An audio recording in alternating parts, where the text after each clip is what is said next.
Ya baik, selamat malam Bapak Ibu dan saudara-saudari sedama.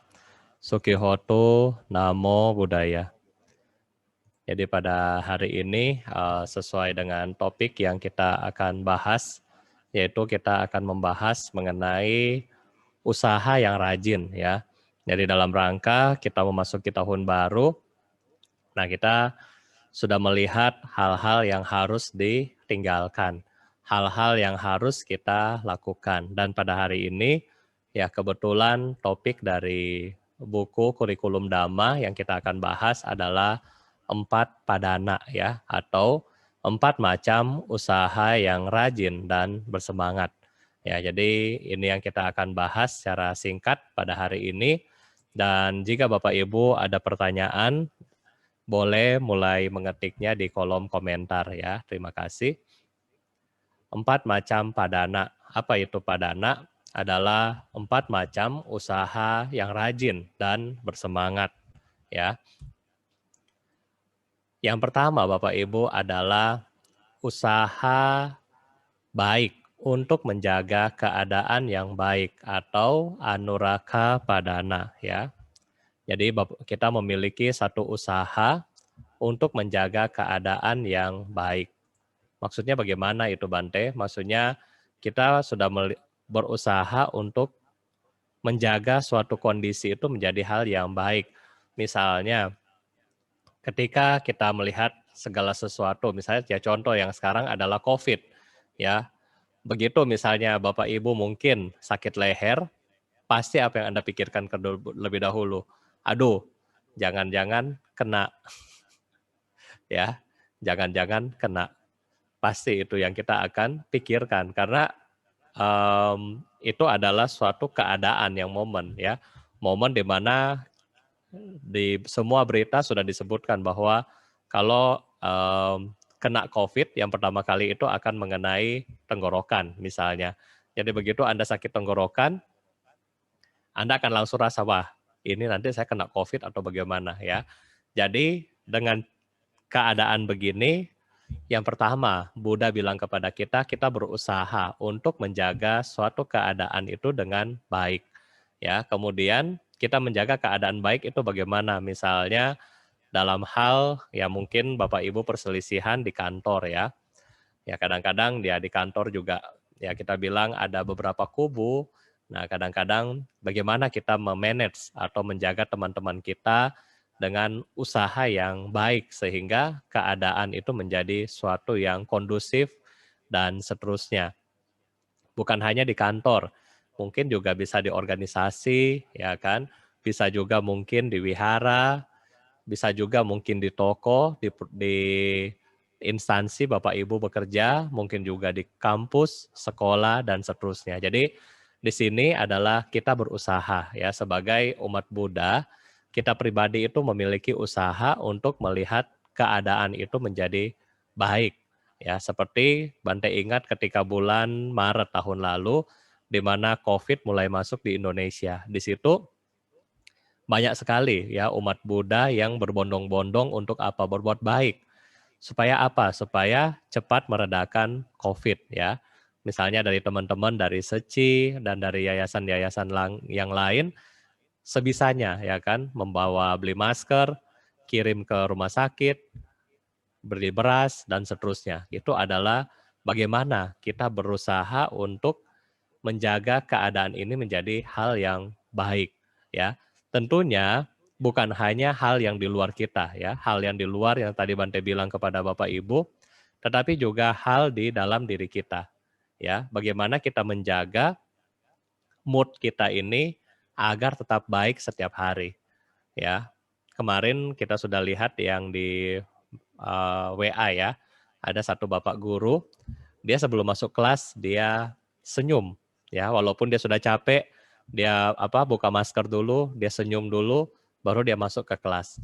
Ya, jadi dengan cara itulah bagaimana dia mengendalikan dirinya ini untuk merubah keadaan walau dia capek, walau dia lesu, tetapi dia mengubah efek energi negatif dari kelesuan, dari kecapean itu diubah menjadi suatu semangat yang baru, menjadi suatu keadaan yang baru. Nah, jadi inilah mungkin beberapa contoh yang bisa Bante sampaikan terkait dengan anuraka padana atau usaha untuk menjaga keadaan baik.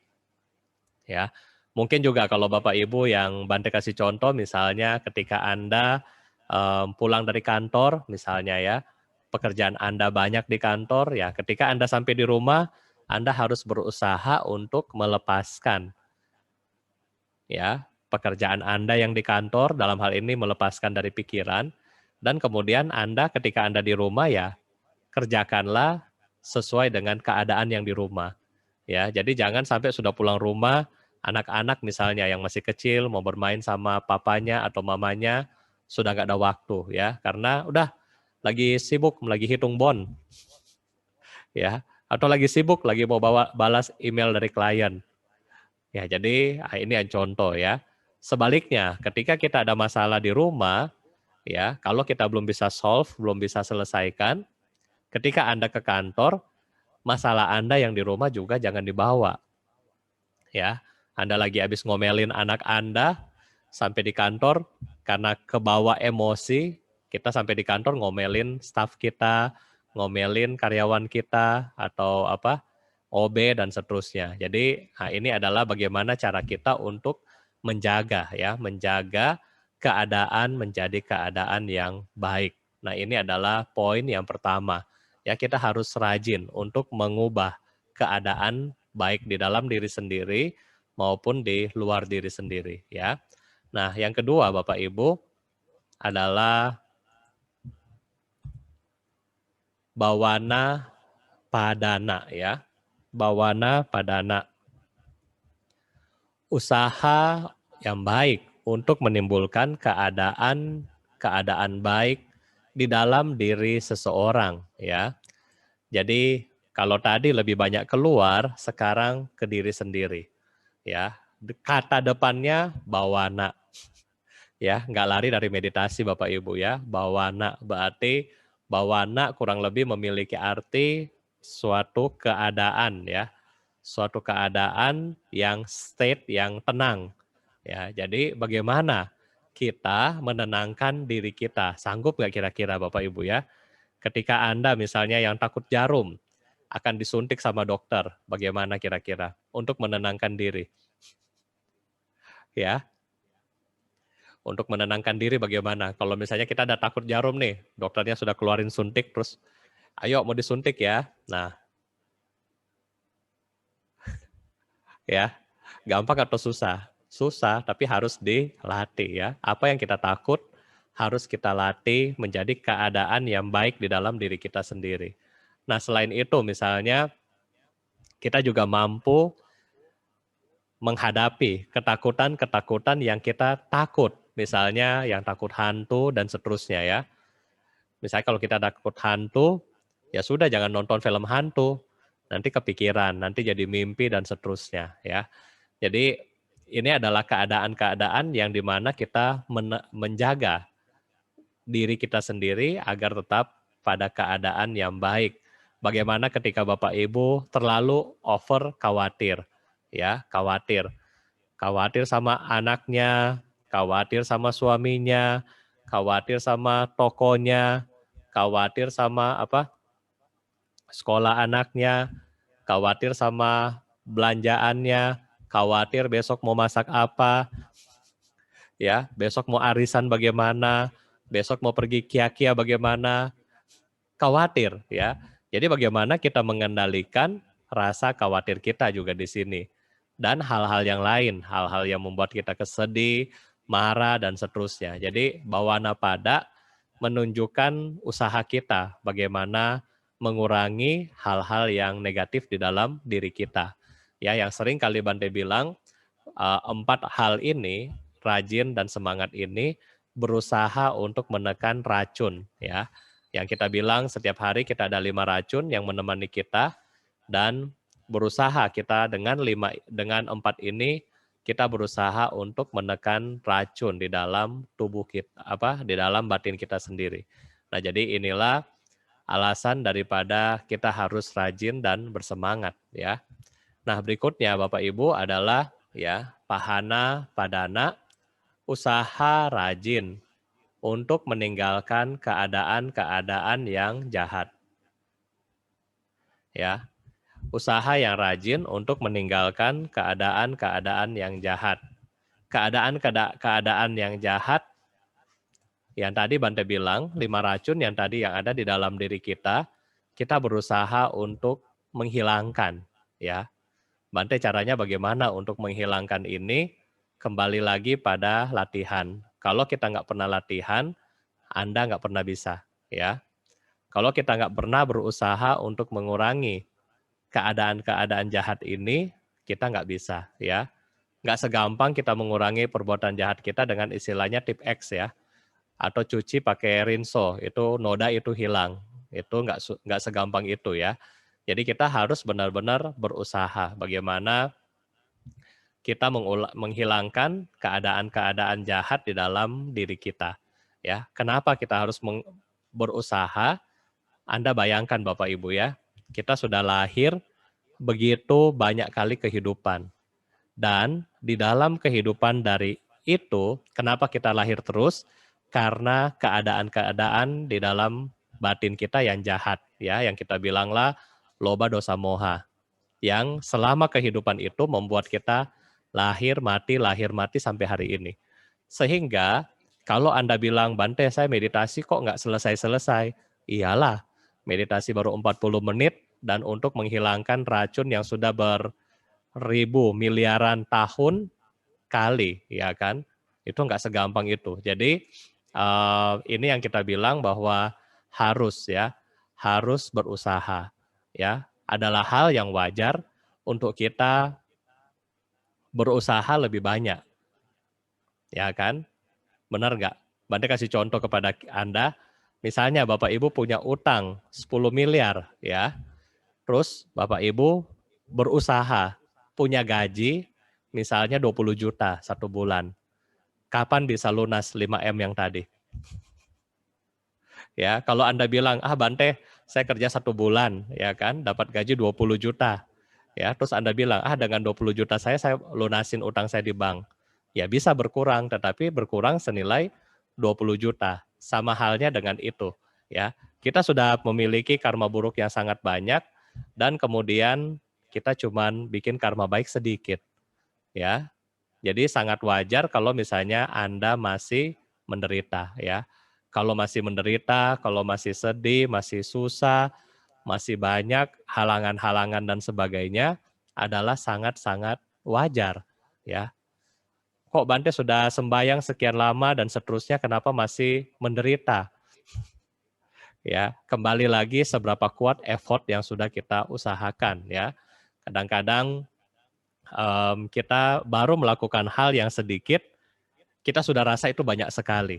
Ya, misalnya Bapak Ibu baru menjalankan atasila 1 kali seumur hidup. Anda sudah merasakan itu sudah hal yang luar biasa bagi hidup saya. Atau Anda datang ke acara Waisak ya. Biasanya umat Buddha itu paling rame kalau Waisak ya. Ya, kalau lagi Waisak misalnya setiap hari wihara biasa misalnya umatnya rata-rata misalnya 100. Ketika Waisak bisa datang 500. Jadi itu 400 adalah umat Waisak ya, bukan umat Buddha.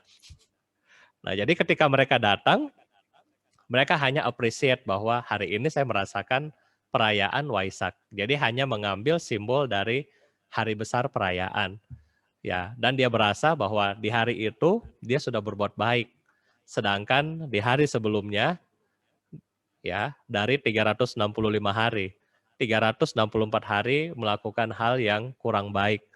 Di satu hari spesial melakukan hal yang bajik.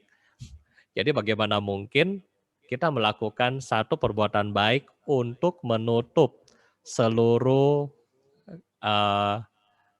kejahatan, kekotoran batin kita di hari-hari yang lain. Nah, jadi itu adalah hal yang sangat-sangat tidak masuk akal ya. Sehingga di sini Bante mau kasih tahu adalah bagaimana kita berusaha menghilangkan keadaan jahat ini setiap hari. Ya, bukan cuma ketika Bapak Ibu lagi chanting seperti ini. Setelah chanting selesai, sabe sata bawon tusuk kitata, anak lewat langsung diomelin. Ya. Jadi bagaimana kita setelah centing pun kita berusaha, oh iya mengurangi perbuatan jahat ya, kurangin. Ya, jadi istilahnya biasa 24 jam, potong centing 2 jam. Jadi masih ada 22 jam yang harus kita usahakan untuk menghilangkan keadaan-keadaan jahat yang seperti ini ya. Dan yang terakhir Bapak Ibu adalah samwara ya. Samwara padana. Bedanya apa? Kalau ini menghilangkan keadaan-keadaan jahat, kalau ini yang ada di dalam diri kita sendiri ya. Jadi samwara ini usaha yang rajin agar keadaan jahat dan buruk tidak timbul di dalam diri seseorang ya, maupun keadaan-keadaan di sekitarnya. Kalau yang tadi adalah keadaan, kalau yang ini adalah pada diri kita sendiri. Ya, keadaan-keadaan misalnya gimana? Ada mungkin teman kita sudah mulai ngegosip, ya kan? Kita sudah mulai ngikut nih, sudah mulai apa sih? Ya kan, telinga dewanya sudah mulai dipasang, radarnya udah mulai dipasang. Ini teman lagi mau ngomongin siapa nih? Nah, ketika kita punya kesadaran di situ, kita akan bilang, udahlah, janganlah omongin orang dan seterusnya. Nah, jadi ini adalah contoh bagaimana kita mengendalikan keadaan-keadaan yang jahat, yang berakibat pada hal-hal yang negatif. Anda mendapatkan hoax, misalnya ya kan, di WA. Penting nggak ini untuk kita forward? Ya, itu ada pengendalian diri kan. Penting nggak ini saya forward? Ya kan? Kalau rasa nggak penting ya sudah, cukup di tangan kita. Tetapi kalau kita rasa wah kayaknya seru nih, kirim kemana-mana kan. Nah pada akhirnya teman-teman dia penuh ketakutan, penuh kegelisahan, penuh kekhawatiran dan seterusnya. Sehingga 4 hal ini kita perlu usahakan Bapak Ibu ya. Jadi Bante ulangi 4 yang ini adalah kita mengusahakan membuat keadaan menjadi baik dan membuat hal-hal yang positif di dalam diri kita itu bertumbuh. Yang berikutnya, membuat keadaan yang jahat menjadi baik, ya kita menjaga keadaan yang jahat menjadi baik, dan kemudian berusaha untuk diri kita yang memiliki loba dosa moha ini kita usahakan untuk ditekan ya. Jadi ini adalah hal padana yang Bante rasa Bante bisa sharing pada malam hari ini untuk menyambut kita di tahun baru. Sehingga dengan semangat memperkokoh keadaan-keadaan yang baik dan mengurangi keadaan-keadaan yang tidak baik, baik di luar maupun di dalam diri kita sendiri, ini bisa membawa Bapak Ibu menjalani tahun ini untuk lebih baik lagi. Ya, mungkin ini yang bisa Bante sampaikan. Jika ada pertanyaan, dipersilahkan. Oke, sambil kita menunggu beberapa pertanyaan yang masuk. Jadi kalau kita bilang keadaan-keadaan yang ini, ya kan, susah nggak sih? Ya kalau Bante bilang ya itu berat juga ya. Kalau kita bilang, aduh Bante, keadaan-keadaan yang seperti ini tuh susah ya. Bahkan ada salah satu di doa bodhicitta, ya di doa bodhicitta yang biasa dibacakan setelah akhir daripada misalnya sadana atau sadana atau kegiatan puja bakti seperti ini. Di situ disebutkan yang Bante ingat ya. Semoga ya kan bodhicitta. Bodhicitta itu adalah bodi batin pencerahan, cita adalah batin ya, batin pencerah. Jadi semoga batin pencerahan yang ada di dalam diri saya itu tumbuh dan berkembang. Semoga yang sudah tumbuh itu tidak berkurang, tetapi menambah terus-menerus. Nah ini adalah sepadan dengan yang kita bahas pada hari ini ya. Karena kalau kita nggak punya tekad untuk menumbuhkan kebajikan-kebajikan ini, ya kita melihat hidup kita itu anicanya tinggi banget, ya kan? Kalau nggak PSBB pasti ke mall. Ya, begitu PSBB dilonggarin, oh mall sudah buka, ada pergi ke mall. Lupa kebaktian, lupa berbuat baik ya, lupa ke wihara. Nah, itu kita melihat batin kita itu sangat tidak stabil. Oleh karena itu, dengan kekuatan ini, ya, semangat dan rajin untuk melihat diri dan di luar, maka itu akan membuat batin kita itu stabil gitu ya. Oke, silakan kalau ada pertanyaan, bisakah? Selamat malam Bante. Ini ada pertanyaan dari Facebook. Malam Bante, kalau mau menghilangkan kejahatan, loba dosa moha, apa bisa dilakukan dengan cara berbuat baik? Terima kasih. Ya, jadi kalau misalnya kita mau mengurangi loba dosa moha, apakah bisa dengan cara hanya berbuat baik? Ya, jadi Bapak Ibu berbuat baik itu adalah hal yang luas ya. Jadi hal yang luas yang mungkin selama ini orang-orang tua kita dulu suka bilang, udahlah nggak perlu ke wihara, yang penting lu jadi baik aja. Ya, itu benar, ada benernya, itu ada benernya ya. Jadi berbuat baik ini ada dua ya. Kemarin kita sudah membahas mengenai dasa punya kiryawatu. Itu juga termasuk perbuatan baik ya. Tetapi kalau perbuatan baik yang biasa-biasa kita perbuat belum tentu bisa mengurangi loba dosa moha, ya kan? Tetapi dengan metode ajaran dari Buddha, nah ini baru bisa mengurangi loba dosa moha ya. Jadi ini kita perlu bedakan. Karena kadang-kadang secara tradisi orang tua kita selalu bilang, ya sudahlah, lu yang penting misalnya contoh, nggak usah ke wihara. Yang penting lu berbuat baik aja, itu udah cukup, ya kan? Nah, tetapi berbuat baik yang bagaimana yang bisa membuat kita menuju kesucian? Itu kan pertanyaan yang lebih penting sebenarnya. Nah, jadi kalau kita bisanya berbuat baik biasa-biasa aja. Misalnya, kita melihat orang susah, kita tolong, ya, kita tolong. Kita melihat ada hewan yang susah, kita tolong. Ketika kita sakit, kita bilang, aduh bagaimana ya, kita harus function. Jadi ketika kita function dengan harapan apa? Supaya saya sembuh dari penyakit. Nah, berarti perbuatan-perbuatan baik yang diiringi dengan ingat kita ada 5 racun, perbuatan baik yang selalu diikuti sama racun, itu adalah hal yang tidak bisa membuat kita menuju kesempurnaan. Ya, Bante bilang, coba kasih contoh kepada Bapak Ibu. Misalnya, kita function dengan harapan kita mau cepat sembuh. Ini contoh pertama. Yang kedua, orang yang sudah belajar Dhamma, dia function dengan harapan makhluk ini bebas dari penderitaan. Ya, jadi di antara dua kegiatan ini, dua-duanya tujuannya adalah function.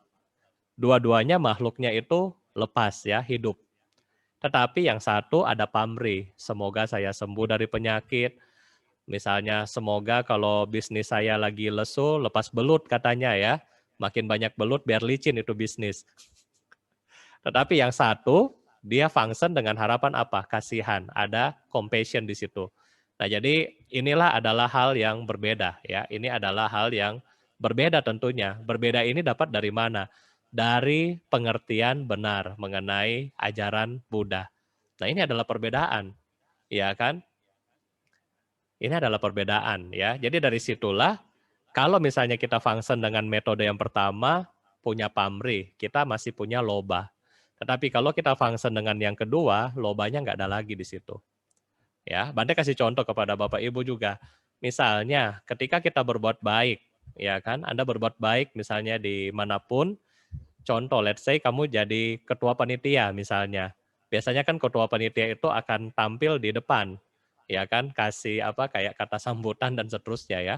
Tetapi ketika kita kasih kata sambutan, kita kok malah jadi sombong, ya.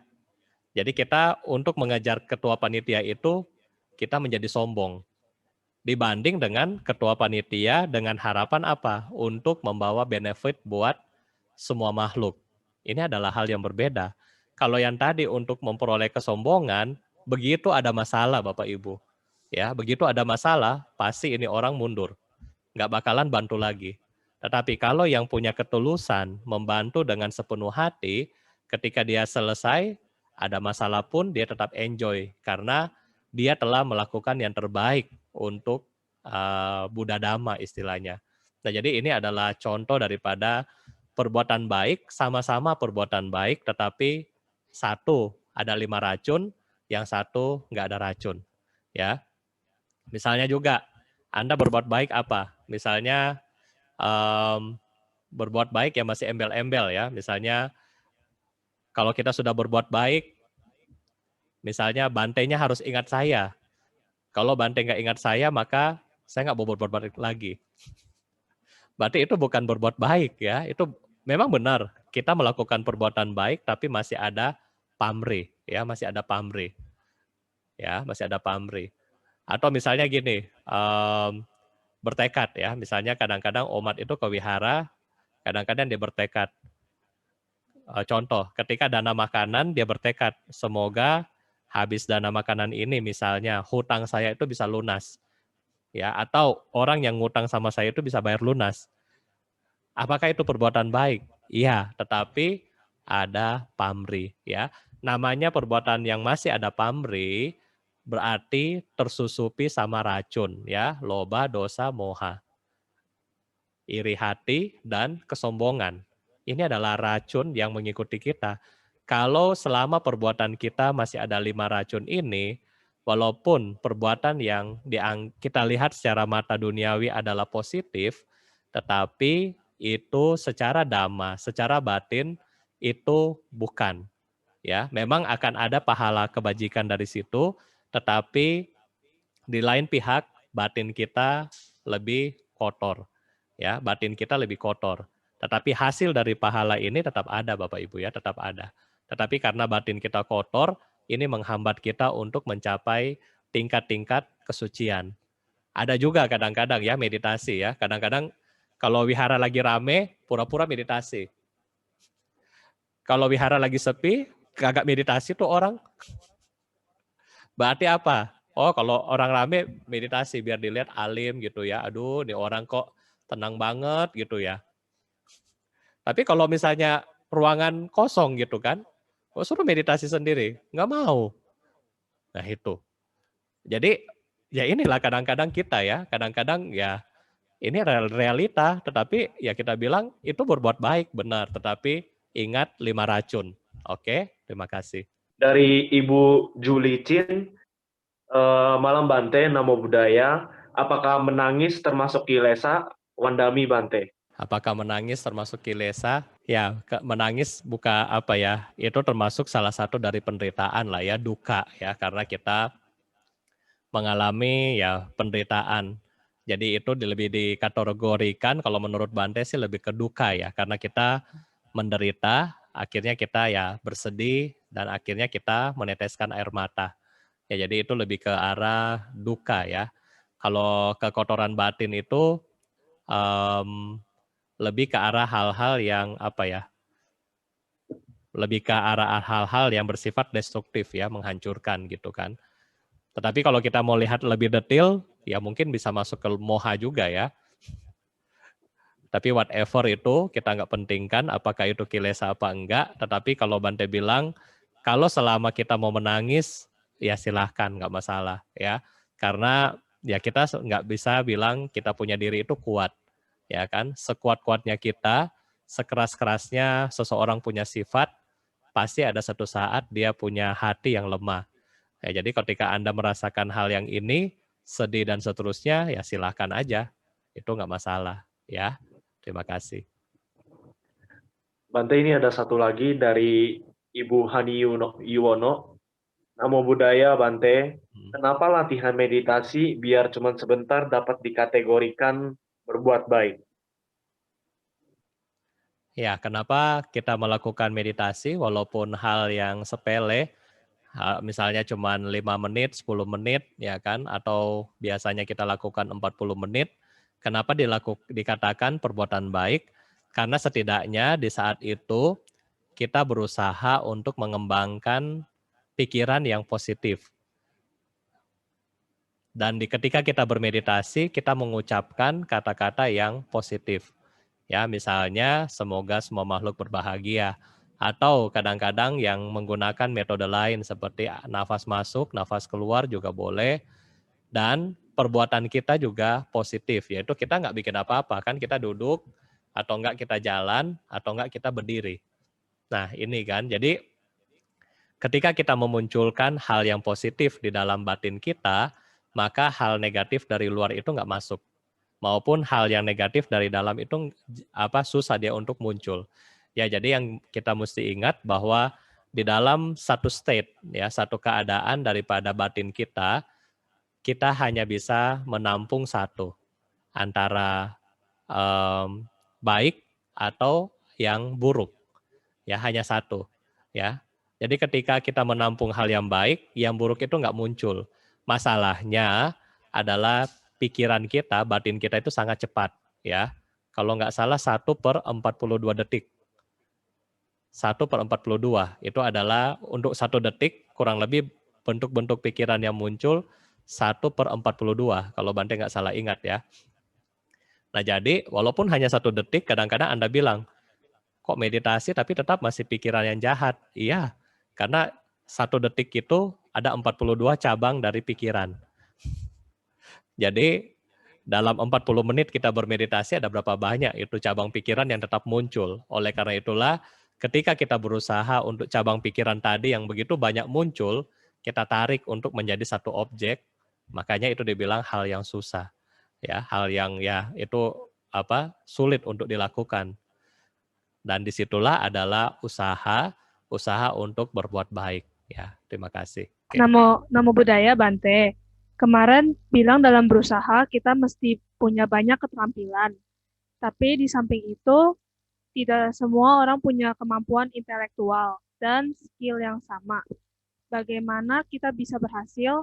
Karena katanya untuk berhasil kita mesti fokus dengan apa yang kita. Ya, baik. Jadi di dalam kita melakukan sesuatu ya, dalam hal ini adalah usaha, ya memang nggak semua orang punya skill atau punya IQ yang baik gitu kan. Itu memang adalah hal daripada kenyataan ya, nggak semua. Misalnya disuruh misalnya bikin ini, tetap memang dia nggak bisa bikin. Tetapi bukan berarti kan itu bukan hal yang tidak bisa dia kerjakan. Ya, kalau misalnya Bante misalnya contoh, kalau saya background-nya di keuangan, biasanya kalau Bante train anak-anak ya, anak-anak fresh graduate, biasa saya yang train, biasa saya ngajarin, maksudnya gini, coba kamu kerjain ini, ya kan, misalnya rekap nota misalnya, coba kamu rekap. Nah, kadang-kadang bagi anak-anak yang memiliki istilahnya talenta atau secara waktu dia sekolah, waktu dia kuliah, dia sudah memiliki bakat di situ, itu sangat cepat dia bisa kerjain. Ada memang yang nggak bisa ya kan, apalagi kalau misalnya anak-anak cowok yang anak mami ya, aduh itu sakit kepala kalau ngajarin. Ya itu sangat, aduh kadang-kadang masa bapak suruh saya begini gitu. Ya jadi kalau misalnya yang case ya seperti itu, ya kita kasih kerjaan yang lain, misalnya suruh dia kasih yang surat, atau misalnya suruh dia lebih ke pendalaman mengenai materi pajak, atau misalnya ajak dia untuk ketemu klien, dari situ kita akan melihat skill mana yang dia akan cocok. Ya, kalau kita ini dalam hal posisi sebagai ya istilahnya di menengah lah ya, di atas, kita memiliki beberapa teman kerja gitu ya. Jadi kita bisa mengajak mereka untuk melakukan hal yang itu. Ya kan, kita bisa rolling. Oh ini kalau disuruh rekap misalnya, kan kita akan cek lagi kan. Ah ini nggak benar nih, banyak miss-nya. Ah ini berarti nggak boleh pakai dia buat direkap. Oh yang ini misalnya, dia lebih bisa untuk ketemu klien misalnya.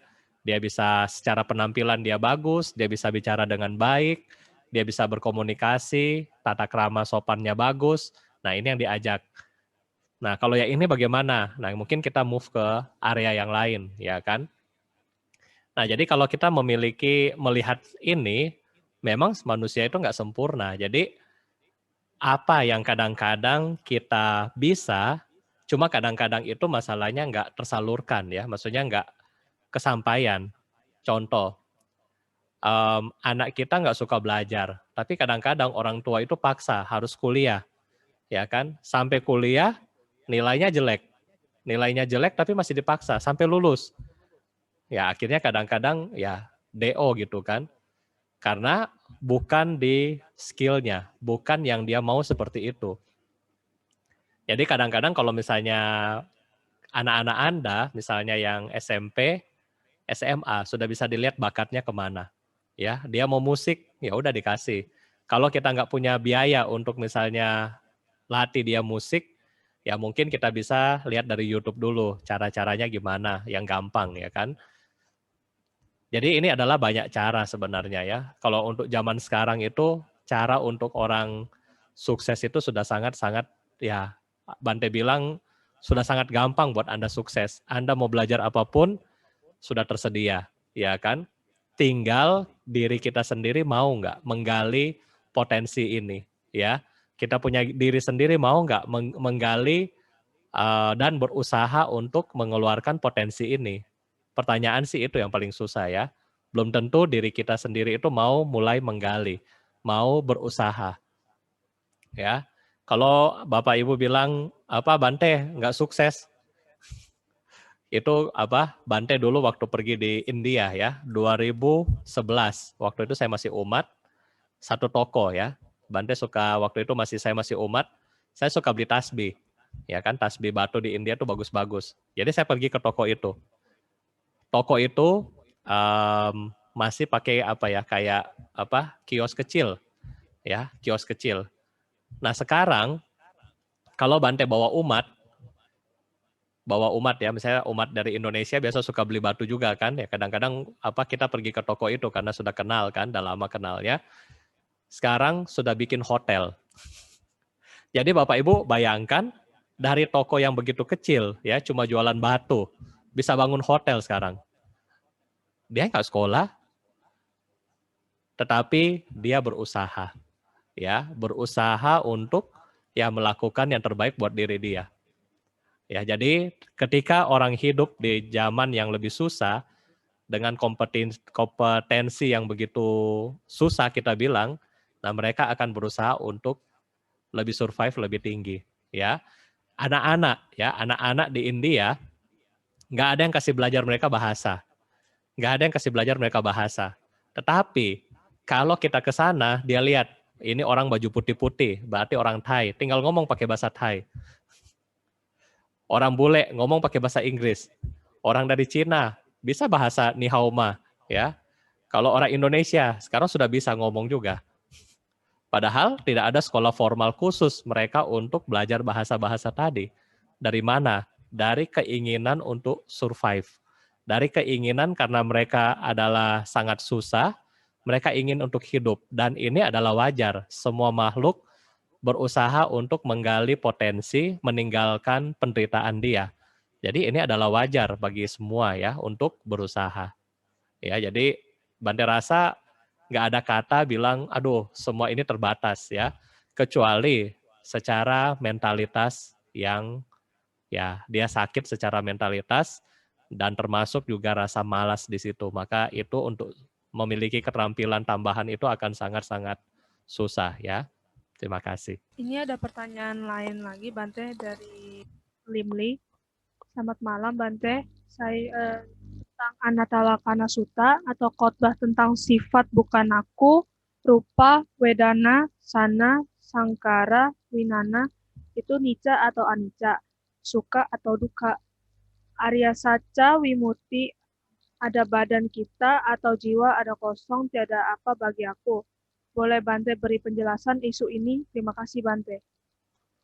Ya, baik. Jadi kalau kita bilang batin kita terdiri dari nama dan rupa ya. Nama dan rupa. Nah, atau kita sering bilang adalah batin dan jasmani. Ya, di mana batin dan jasmani ini sebenarnya bukan aku. Ya, di dalam Anatalakana Sutta Buddha kasih tahu kita bahwa sebenarnya yang kita punya ini bukan aku. Ya, misalnya Bante tarik telinga Bante, gunting, taruh di depan Anda. Terus Bante bilang, ini siapa punya? Telinga. Ya, kalau misalnya telinga saya sudah kecabut, apakah bisa dibilang ini adalah Bante Dhammawudo? Nggak bisa. Ya, secara harafiah itu adalah bagian dari badan saya, tetapi itu bukan diri saya. Bante kasih contoh yang paling gampang mengenai bukan milik Anda ya. Ketika Anda bermeditasi atau ketika Anda duduk bersila seperti ini kelamaan, ya kan? Kadang-kadang muncul perasaan kram, ya. Bisa nggak Anda bilang, kaki, kamu adalah milikku, jangan kram. Bisa nggak? Nggak bisa. Karena kaki itu bukan milik kita. Ya kan? Kadang-kadang kita sakit. Ya kan? Tiba-tiba sakit. Bisa nggak kita bilang, Flu jangan sakit dong. Saya mau ini nih, misalnya Bante mau ceramah nih, kamu jangan muncul ya. Bisa nggak gitu? Nggak bisa. Karena bukan milikku. Ya demikian juga perasaan dan seterusnya. Kalau kita sudah melihat ini sebagai bukan milikku, maka di situ kemelekatan kita nggak akan tinggi lagi. Ya kan? Misalnya, ini bunga saya. Kalau misalnya Raymond bikin rusak bunga ini, saya akan marah. Karena saya sesungguhnya melekat sama bunga ini. Saya menganggap bunga ini adalah milik saya. Sehingga kalau orang bikin rusak atau orang curi barang ini, saya akan menderita. Saya akan marah. Saya akan rasa benci, dendam, dan seterusnya. Jadi semua yang ada di dunia ini itu bukan milik kita yang sejati. Ya, milik kita yang sejati itu nggak ada. Even ketika kita membacakan Sutra Intan ya, Pratsnya Cedika, Pratsnya Cedika, Pratsnya Cedika, Wajra Cedika, Pratsnya Paramita, Wajra Cedika, Pratsnya Paramita, Sutra Intan atau dibilang Diamond Sutra. Itu malah dibilang di situ untuk menekankan bahwa bukan milikku. Buddha bilang, bahkan setiap perbuatan baik yang kita lakukan itu bukan milikku. Maksudnya gimana? Ketika kita melakukan perbuatan baik pun, kita jangan melekat sama tindakan kebajikan ini. Nah, itu memang agak ini ya, yang ini agak tinggi. Jadi bahkan perbuatan baik yang kita lakukan itu pun ya sudah bukan punya kita. Ya, Bante misalnya baca parita tadi jam 7.30. Apakah yang 7.30 itu sama saya yang sekarang itu sama? Beda. Ya. Waktu 7.30 di awal suara masih bagus. Ya kan? Sekarang sudah mau jam 9, suara sudah KO. Bisa nggak Bante bilang, suara harus bertahan sampai jam 10? Nggak bisa. Karena suara bukan milikku. Ya, jadi ketika kita memahami ini semua bukan milikku, maka kita terhindar daripada duka, ya, daripada penderitaan. Ini bukan milikku yang disebabkan apakah itu kekal dan tidak kekal. Ya, di situ dikatakan tidak kekal Bante, kata para biku.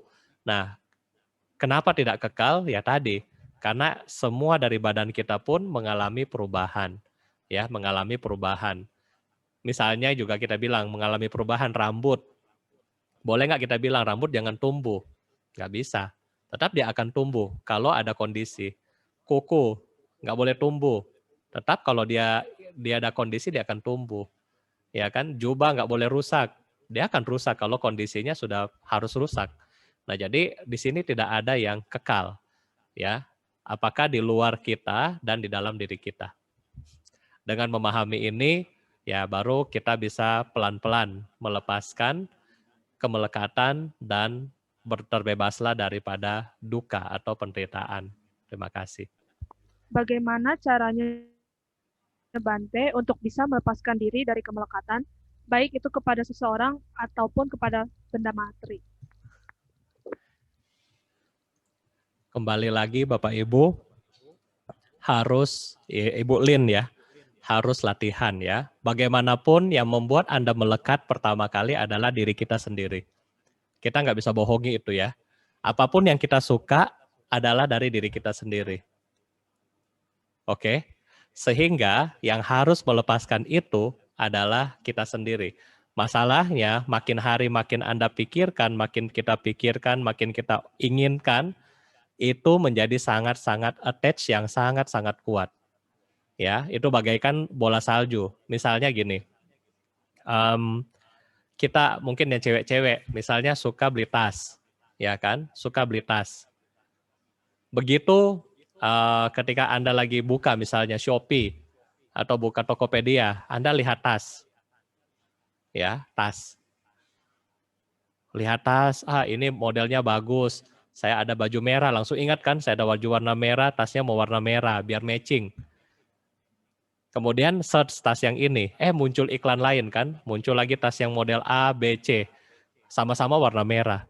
Baru sudah mulai mikir, mau merah atau putih, mau merah atau putih gitu kan. Nah setelah sudah kita memperoleh pilihan kita beli. Kita beli, kita bawa pulang, kita simpan. Karena kemelekatan kita dengan tas ini kita rawat dengan baik, ya. Semua barang kita pasti akan rawat dengan baik. Nah, karena kita rawat dengan sebaik-baiknya, satu saat nggak sengaja, ya kan? Mungkin ya anak kita atau pembantu kita ceroboh, kemudian tas ini rusak. Disitulah kita muncul kemarahan, ya, kemarahan, kebencian, seterusnya. Didasari karena apa? Kemelekatan sama tas ini.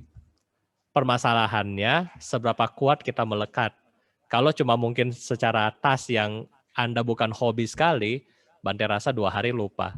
Tetapi kalau ini barang yang Anda sangat erat, ini akan susah. Apalagi kalau ini berupa orang yang kita cintai. Ya, orang yang kita cintai, yang kita sangat sayangi, kemudian misalnya dia meninggal. Itu juga akan sangat-sangat berat, ya. Itu sangat berat. Kenapa sangat berat? Karena kita berasa dia dan saya harus terkait satu sama lain. Kita dan dia harus misalnya yang suami istri harus hidup semati. Ya. Kita misalnya saya cinta sama dia sehingga kalau dia bikin yang baik saya bahagia, tapi kalau dia bikin yang nggak baik saya menderita. Ini dari mana? Dari diri sendiri. Oleh karena itulah kita harus punya pemahaman dari diri sendiri juga untuk melepaskan ini semua. Caranya bagaimana? Yang gampang kita mulai ya. Kita mulai daripada Bapak Ibu, kalau yang bisa atasilah itu bagus ya. Terutama besok adalah hari Uposatha. Kita berusaha mengurangi kemelekatan apa? Kemelekatan yang simple, makanan. Ya, di atas jam 12 nggak boleh makan lagi. Kemelekatan berikutnya apa? Kemelekatan dari musik-musik, tari-tarian, drama Korea, dan seterusnya. Kemelekatan dari mana? Tempat tidur yang baik, yang mewah, dan seterusnya. Kemelekatan dari mana? Duduk di tempat tinggi dan mewah. Ini adalah kemelekatan yang kita bisa kurangi daripada ketika Anda menjalankan sila. Ya kan? Contoh, ini contoh. Misalnya malam, nggak sengaja anak mau bawa pesan Grab, beli steak. Anda mau makan, tapi ingat atas sila. Berarti at least kita melatih diri kita untuk menghindari kemelekatan tentang makanan tadi, ya, attachment tadi. Nah, ini yang contoh yang pertama, yang dari sila, ya. Bro, yang kedua dari bermeditasi, kemelekatan terhadap orang-orang yang kita benci, ya kan? Ketika kita bermeditasi, Bante selalu mengajarkan bahwa kita memancarkan metta kepada mereka-mereka juga yang kita benci. Nah, dari situ kita mengurangi kemelekatan terhadap mereka. Ingat, orang yang kita cintai maupun orang yang kita benci sama-sama kita melekat. Karena kenapa? Dua-dua ada di batin. Ya, yang kita benci ada di sini, yang kita cinta juga ada di sini. Jadi kalau kita nggak bisa lepasin, ya itu susah ya. Bante nggak mungkin lepasin. Bante nggak mungkin lepasin. Ya, walaupun mau dikasih air suci berapa banyak pun, dibacain parita berapa banyak pun, nggak mungkin untuk Anda lepaskan kalau tidak kita yang melepas sendiri. Ya, kita harus banyak menyadari ketidakakuan kita dan segala fenomena itu anicca dan tidak kekal. Baru kita bisa memahami bagaimana melepaskan lebih baik. Ya, jadi harus berusaha. Terima kasih. Pertanyaan selanjutnya Bante dari Clayton Kilawang. Selamat malam Bante. Mau tanya, kalau kita sebagai perumah tangga dan mengambil sila atas sila, namanya di rumah pasti banyak pekerjaan hingga lupa waktu dan sudah lewat jam 12. Lalu saya belum makan. Apakah itu sudah melanggar sila? Ya, jadi kalau misalnya Bapak Ibu yang mungkin pekerja, nah jadi kalau misalnya kita mau melakukan atas sila, Ya mungkin kalau Clayton masih umur sekitar 10 tahun ya, Bante tahu 10 sampai 12 tahun. Ya kalau mungkin ya Anda mau makan di jam segitu, jam 12 lewat sedikit ya karena kamu masih kecil, ya nggak apa-apa ya kalau dari Bante pribadi karena kamu sudah mau latihan. Tetapi kalau Bapak Ibu misalnya yang kerja di kantor, yang jam makannya itu jam 12, jadi bagaimana kita menyiasatinya ya. Bisa bawa bekal ketika Anda punya waktu break di jam 9, jam 10 biasa ada waktu break, Anda makan di situ. Atau ketika Anda work from home, biar Anda nggak lupa, Anda bikin alarm ya, Anda bikin alarm. Bante pribadi pakai alarm. Ya, Bante pribadi pokoknya di alarm Bante itu kalau jam 10.55 itu sudah bunyi. Ya, kadang-kadang juga lupa ya. Lagi bikin apa, kadang-kadang lupa. Kadang-kadang sudah alarm pun masih lupa untuk turun ya. Maksudnya turun kadang-kadang sudah setengah 12 dan seterusnya. Jadi kalau misalnya kita takut lupa dengan waktu, kita bisa bikin alarm di telepon. Jadi misalnya kalau misalnya Anda masak sendiri, sudah tulis misalnya jam 10.30. Kalau mungkin Anda yang nggak masak sendiri, makanan sudah tersedia, bolehlah tulis jam 10.55 atau jam 11. Jadi di situ Anda sudah tahu dan bisa prepare bagaimana mengurangi pekerjaan yang kita sedang lakukan dan kemudian ambil break sedikit, kemudian untuk makan siang. Ya, terima kasih. Bagaimana pandangan agama Buddha tentang kreativitas dan inovasi dalam berwirausaha? Terima kasih. Ya, jadi kalau pandangan agama Buddha dalam hal kreativitas dan inovasi itu sah-sah aja ya, itu boleh ya. Karena kenapa? Nggak ada masalah dengan itu. Ya, Anda mau melakukan kreativitas dengan yang baik, misalnya bikin merek dan seterusnya itu nggak masalah. Ya, atau misalnya Anda mau membuat produk yang baru dan seterusnya itu juga nggak masalah ya. Jadi agama Buddha tidak melarang umatnya untuk menjadi kaya. Yang harus kita ingat agama Buddha tidak membuat Anda menjadi kaya tidak melarang Anda untuk menjadi kaya atau umat Buddha nggak boleh jadi kaya ya, harus hidupnya pas-pasan. Ya, pas mau beli mobil ada uangnya, pas mau beli helikopter ada uangnya, pas mau beli pesawat ada uangnya maksudnya ya. Jadi agama Buddha membebaskan Anda untuk mengembangkan kekayaan Anda, mengembangkan usaha bisnis Anda dan seterusnya. Catatannya cuma satu. Ketika kita berbisnis, lakukanlah mata pencaharian yang benar ya. Catatannya cuma ini aja satu. Lakukan mata pencaharian yang benar, yaitu tidak berdagang manusia atau budak, tidak mendagang hewan yang akan dipotong, tidak juga berdagang senjata ya, racun dan seterusnya, jaring, kail dan seterusnya, dan juga tidak berdagang seperti yang kita bilang merusak alam lah ya, kurang lebih ini tidak berdagang minuman-minuman keras ya, termasuk di sini adalah narkoba.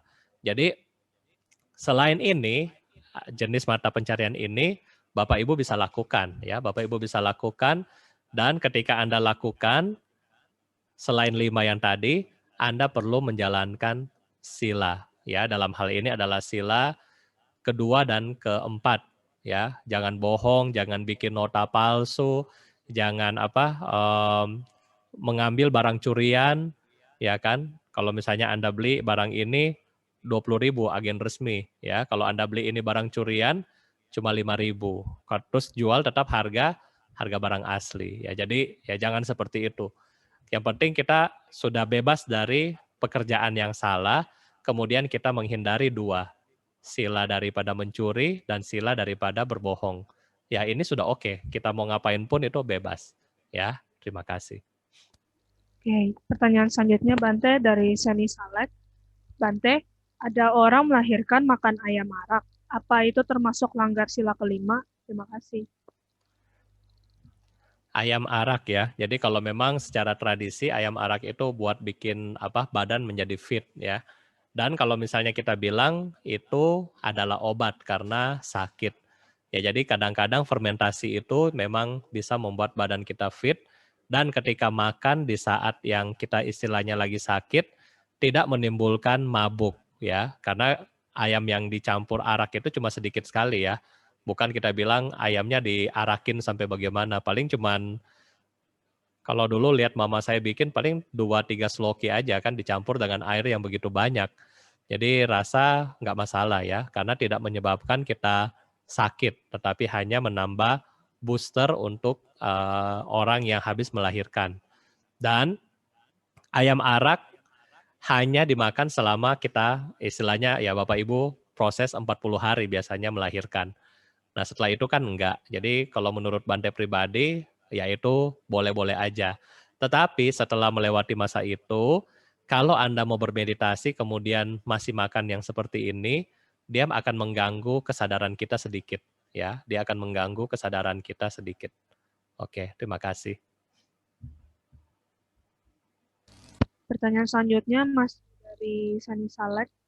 Bante, waktu baca Bojangga Parita ada tulisan T.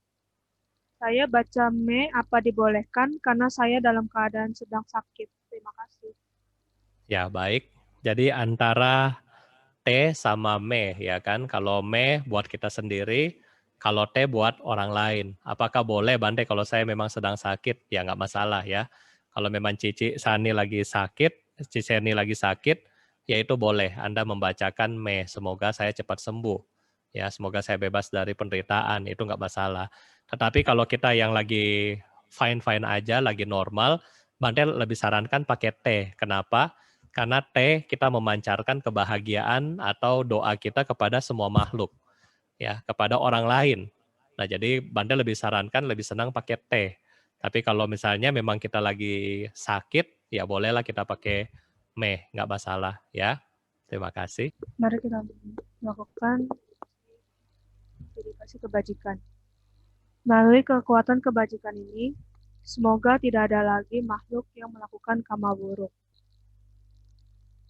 Semoga yang lapar dapat memperoleh makanan, yang haus memperoleh minuman, yang telanjang memperoleh pakaian, yang sakit memperoleh obat-obatan, yang tidak memiliki tempat bernaung, semoga memperoleh tempat bernaung. Semoga dengan kondisi tersebut, semua makhluk memiliki potensi untuk belajar praktek dan merealisasi dhamma, hingga tercapai pencerahan tertinggi nibbana. Melalui kekuatan kebajikan ini, semoga para sanak keluarga yang masih hidup maupun yang telah meninggal, para makhluk yang memiliki hubungan karma dengan kami, dan para musuh-musuh di semua kehidupan, semoga mereka terbebas dari penderitaan mereka dan segera memperoleh sebab kebahagiaan. Dengan perlindungan dari para Buddha, Dhamma, Arya Sangha, dan para Bodhisattva. Semoga semua kebahagiaan, kesejahteraan, kesehatan, dan usia senantiasa bertambah. Semoga segala bencana, wabah penyakit, perang, perselisihan, dan halangan-halangan dalam mempraktikkan Dhamma dapat lenyap adanya. Selama ruang angkasa bertahan, selama makhluk hidup tetap ada, hingga saat itu, semoga saya pun tinggal dan menghilangkan kesengsaraan di dunia ini. Sabe sata bawantu sukitata, semoga semua makhluk hidup berbahagia. Sadu.